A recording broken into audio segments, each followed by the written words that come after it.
बात करते हैं। फीफा में जहरीले जाकिर को न्योता दिया गया। सोचिए, फीफा वर्ल्ड कप फुटबॉल का हो रहा है, आज से शुरुआत हो रही है और ये उसका आप प्रोमो देख रहे हैं। फीफा जहरीला जाकिर, जाकिर नाइक का काम क्या है? यानी फुटबॉल जहां दुनिया के बड़े बड़े देश आ रहे हैं, अगली तस्वीर दिखाइए, उसमें जहरीले जाकिर की एंट्री होगी। लोग जाकिर का उपदेश सुनेंगे।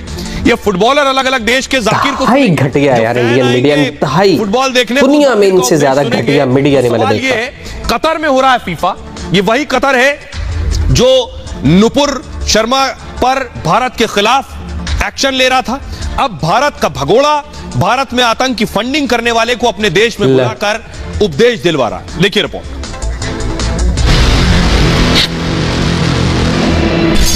कैसे सेंसेशन फैला रहे हैं, अभी तो कुछ भी नहीं कहा। भारत का सबसे बड़ा भगोड़ा जाकिर नाइक। भारत में बैन है जाकिर नाइक। भाड़ में जाओ भाई, तुम बैन है। दुनिया के सबसे बड़े फीफा फुटबॉल विश्व कप में कतर में हो रहा है। तुम लोगों को क्या मिर्ची लगी है, जो मर्जी करें वो। जाकिर नाइक के लिए कतर ने दस्तरख्वान बिछा दिया है। जाकिर नाइक पर दुनिया के कई देशों ने बैन लगा रखा है, फिर भी कतर ने जाकिर को उपदेश देने के लिए हो रहा है, फुला हो गया है। अमेरिका ब्रिटेन जैसे देश को कट्टरपंथ का पाठ पढ़ाएगा। आतंकी फंडिंग से धर्मांतरण तक का दोषी जाकिर का भला फीफा विश्व कप में क्या काम? हालांकि इतना प्रोटोकॉल नहीं मिला जितना इन्होंने बना दिया। बुलाकर भारत को उकसाने का काम किया है। भारत को इस पर विरोध दर्ज कराना चाहिए और कराना चाहिए। जाकिर के ग्लोबल जिहादी प्लान। फीफा वर्ल्ड कप हो रहा है भाई कतर में, एक छोटी सी बात नहीं है। लोग तरसते हैं हमारे मुल्क को मिले। अब सवाल, अच्छा ये रिपोर्ट में आपने क्या देखा है? कोई इंफॉर्मेशन, कोई प्रूफ? उसमें जाकिर सिर्फ इल्जामात सवाल खड़े कर रहा है। ओलंपिक के बाद सबसे बड़ा आयोजन अगर कोई होता है तो वो है फीफा वर्ल्ड कप। ओलंपिक के बाद फुटबॉल विश्व कप, ओलंपिक के बाद इसलिए फोकस कर रहा है कि इनको नहीं ना मिला फिर, इसलिए। अब 32 टीमों का जो ये गेम है 29 दिन तक चलेगा, तो जाकिर नाइक 29 दिन तक भाषण देंगे। 12 लाख खेल प्रेमी यहां जमा होंगे सिर्फ मैच देखने के लिए। फीफा विश्व कप तुम्हें क्या है, लेक्चर देगा जाकिर नाइक। ब्रिटेन, भारत समेत कई देशों में बैन है और ब्रिटेन की टीम भी यहां खेल रही होगी। अमेरिका, ब्रिटेन, जर्मनी जैसे देश के लोग, उनको उपदेश देगा जाकिर। कतर में इस्लाम का प्रचार करेगा जाकिर। ये असल में इनको मसला है कि इस्लाम और मुसलमान।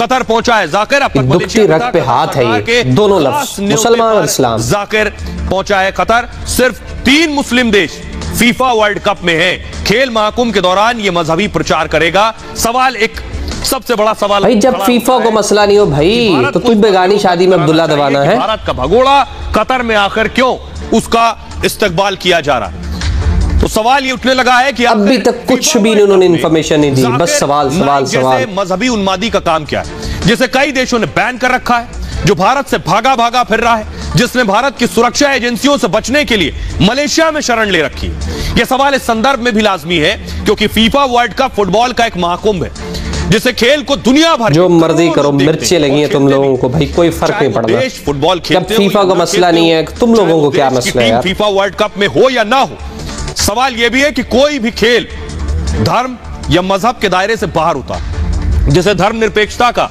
ध्वजवाहक भी कहा जाता है। ऐसे में जब दुनिया भर की फुटबॉल टीमें कतर में वर्ल्ड कप खेलने पहुंची तो जाकिर नाइक जैसे कट्टर मजहबी भगोड़े उन्मादी से वो खिलाड़ियों को किस बात का ज्ञान दिलवाएंगे? क्या सिर्फ टांट मार रहा है और खिलाड़ियों के पास उसने कब जाना है भाई, हराम खोरो। लेक्चर देगा। खुद जाकिर नाइक ने इसकी तस्दीक की है।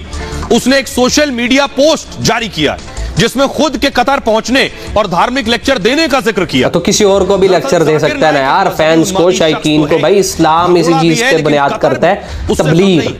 कतर भी एक पूरी दुनिया में तबलीग पर पाबंदी नहीं है, ये बात ज़हन में रखिए आप। शेख खालिद बिन खलीफा इस तरह के उन्माद को बढ़ावा देने में सबसे आगे।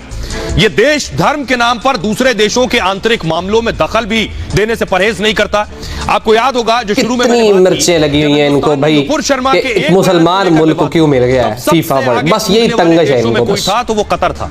कतर ये हरामजादी आई है भाई, भेजने वाले देशों में पहले स्थान पर था।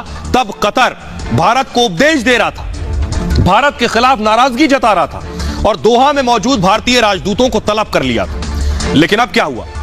जाकिर नाइक वही बातें पहले कर चुका है। वो तथाकथित इस्लाम की किताबों के हवाले से दूसरे धर्मों पर हमला करता है, उन्हें नीचा दिखाता है, लोगों को उकसाता है, जिहाद को जस्टिफाई करता है और जिहाद को गलत नहीं बताता, जिसमें बिन लादेन भी इसने कहा जाकिर नाइक ने कि भाई दूसरा मजहब गलत है हमारा, अपने मजहब को अच्छा बयान करता है, किसी को बुरा नहीं कहता। देश दिलवाए।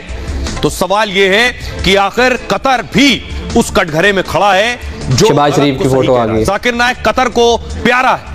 अब ऐसे में सवाल यह है कि आखिर कतर की मंशा क्या है। दरअसल कतर पाकिस्तान का करीबी मुल्क है और वो भारत को भड़काने का कोई मौका नहीं छोड़ता। कतर खुद भड़क रहे हैं यार, ये खुद। जाकिर नाइक मोस्ट वांटेड है, ऐसे में जानबूझकर उसने चाल चली।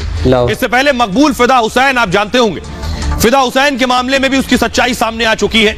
कतर ने फिदा हुसैन जैसे विवादित शख्स को भी 2010 में अपने यहां की नागरिकता दी, क्योंकि हुसैन को साल 2006 में उनकी पेंटिंग के चलते भारत छोड़ना पड़ा था, जिसमें हुसैन ने हिंदू देवी देवताओं की आपत्तिजनक पेंटिंग बनाई थी क्रिएटिविटी के नाम पर, और देश भर में उनके खिलाफ प्रदर्शन हो रहे थे। लेकिन सवाल यह उठता है कि वो केवल भारत को भड़का रहा है या दुनिया को भी बेवकूफ बना रहा है, क्योंकि इंडियन गवर्नमेंट को कोई फर्क नहीं पड़ा यार ना, उन्होंने कुछ स्टेट में रिकॉर्ड करवाई है। इन हरामखोरों को देखो, अभी सिर्फ एक वीडियो नहीं है, कई वीडियोस है इंडियन मीडिया पे ऐसे छाया हुआ है जाकिर नाइक। क्यों भाई, क्यों भाई, क्यों भाई, तुम्हें क्या मसला है यार? आखिर जो भारत का भगोड़ा है जाकिर, उसकी कुंडली में आपको दिखाने जा रहा हूं। ऐसे शख्स को कोई मुल्क कैसे बुला सकता है? कुंडली दिखा लो। भगोड़ा है और मोस्ट वांटेड भी है। 2017 में भारत ने पासपोर्ट रद्द कर दिया जाकिर नाइक का।